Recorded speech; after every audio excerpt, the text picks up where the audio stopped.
The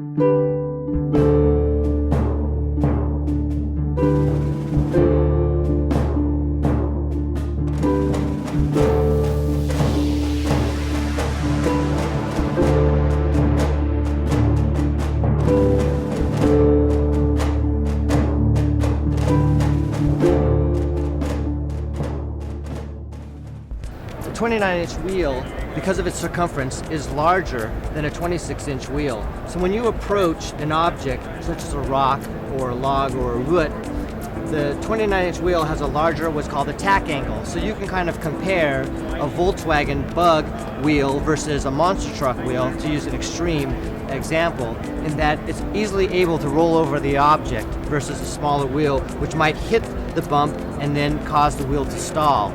You'll notice that you have much more momentum with a 29-inch wheel.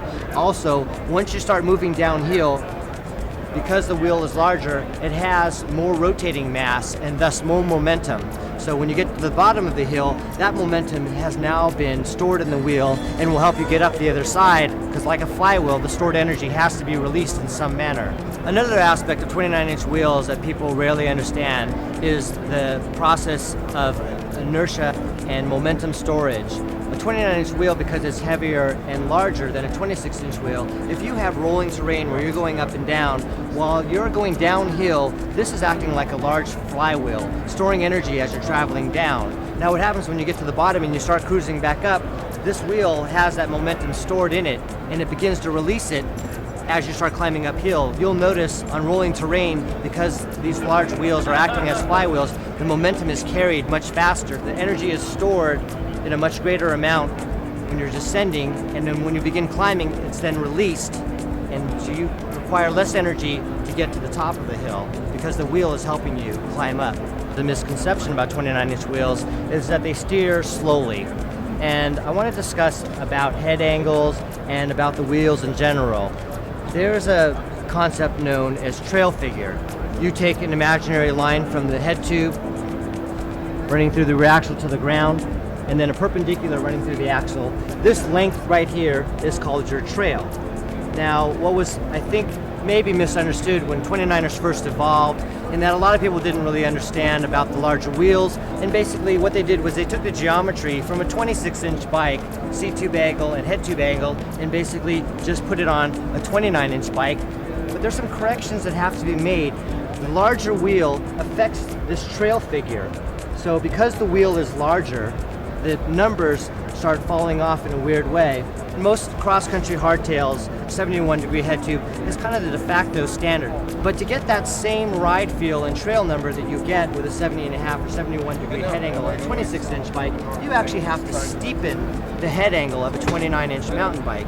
So you'll notice that all of our bikes have a steeper head angle than you traditionally see on each bike, whether it be a full suspension frame or a hardtail such as this. What happens is when you bring the head tube back and steepen it, it brings the trail figure back to what's considered normal with a 26-inch bike. When you get one on one of our bikes, you'll notice that the handling is similar to what you had on your 26-inch bike.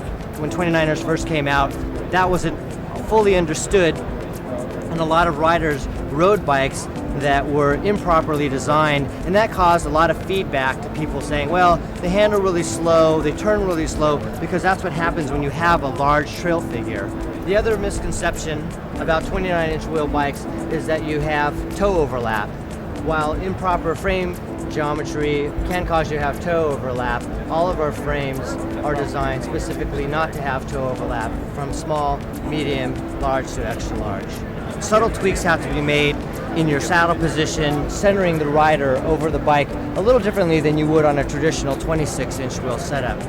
We found that using slightly longer top tubes on a 29er and using a slightly shorter stem seems to make for a much better handling bike. So you would compensate by using a shorter stem by lengthening the top tube slightly. On my 26-inch bikes, I would normally run a 50 or an 80 millimeter stem, and on my 29er, I run sometimes a 50 or a 60 millimeter stem, and I get the same cockpit feel on a 26-inch bike, but my weight has been rebalanced over the wheels properly and gives for a much better handling bike. You would have the same bar to saddle reach, but your weight would be shifted a little bit more rearward, which complements the 29-inch wheel.